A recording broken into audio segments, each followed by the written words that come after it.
আসসালামু আলাইকুম রহমতুল্লাহি ওবরাকাতুহু। আজ পবিত্র কোরআন শরীফ থেকে তেলাওয়াত করা হবে সূরাতুল আল ইমরানের আয়াত নম্বর 180 থেকে নিয়ে 181 পর্যন্ত, এবং তার সাথে সাথে তার বাংলা তর্জমা করা হবে বায়ানুল কোরআন থেকে। আল্লাহুম্মা সাল্লি আলা মুহাম্মাদি ওয়া আলা আলি মুহাম্মাদিন কামা সাল্লাইতা আলা ইব্রাহিম ওয়া আলা আলি ইব্রাহিম ইন্নাকা হামিদুম মাজিদ।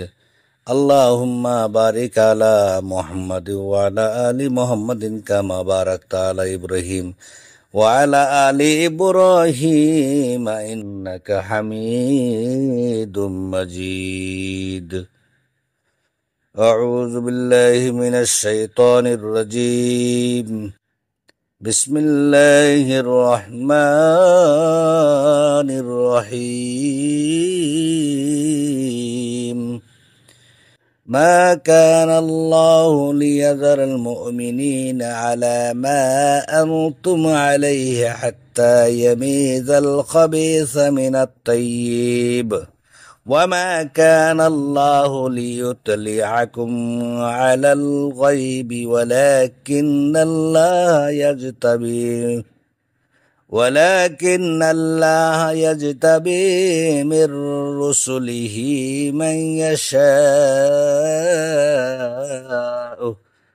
فآمنوا بالله ورسله وإن تؤمنوا وتتقوا فلكم أجر عظيم ولا يحسبن الذين يبخلون بما آتاهم الله من فضله هو خيرا لهم بل هو شر لهم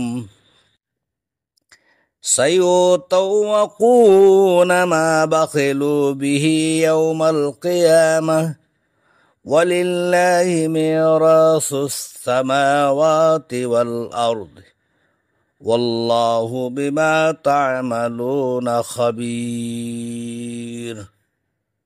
আল্লাহ এরূপ নন যে তিনি পবিত্রতা হতে অপবিত্রতা পৃথক না করা পর্যন্ত তোমরা যার উপরে আছো সে অবস্থায় বিশ্বাসীদেরকে পরিত্যাগ করবেন, এবং আল্লাহ এরূপ নন যে তাদেরকে অদৃশ্য বিষয় জানাবেন, এবং আল্লাহ তদীয় রাসূলগণের মধ্যে যাকে ইচ্ছা মনোনীত করে থাকেন। অতএব আল্লাহ ও তদীয় রাসূলের প্রতি বিশ্বাস স্থাপন করো, এবং যদি তোমরা বিশ্বাস স্থাপন করো ও সংযমী হও তবে তোমাদের জন্য মহান প্রতিদান রয়েছে। আর আল্লাহ যাদেরকে স্বীয় প্রতিদান হতে কিছু দান করেছেন সে বিষয়ে যারা কর্পণ্য করে তারা যেন এরূপ ধারণা না করে যে ওটা তাদের জন্য কল্যাণকর, বরং ওটা তাদের জন্য ক্ষতিকর। তারা যে বিষয়ে কৃপণতা করেছে উত্থান দিবসে ওটাই তাদের গলার বেরি হবে, এবং আল্লাহ নবমণ্ডলের ও ভূমণ্ডলের সত্ত্বাধিকারী, এবং যা তোমরা করছ আল্লাহ সে বিষয়ে পূর্ণ খবর রাখছেন। আসসালামু আলাইকুম রহমতুল্লাহ।